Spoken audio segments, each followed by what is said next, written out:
Santiago le tiene miedo a las vacas? ¿Ah? ¿Por qué le tienes miedo al sonido de la vaca si la vaca no hace nada? ¿Ah? ¿Qué hace la vaca?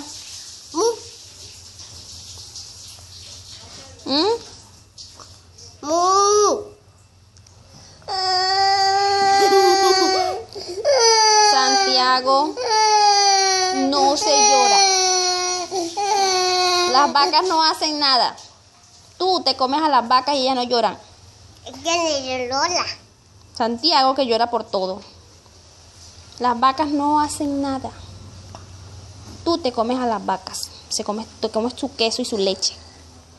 Ellas no lloran. Así que deje de llorar por las vacas. Diga chao. Un besito. Ay, yo soy un niño.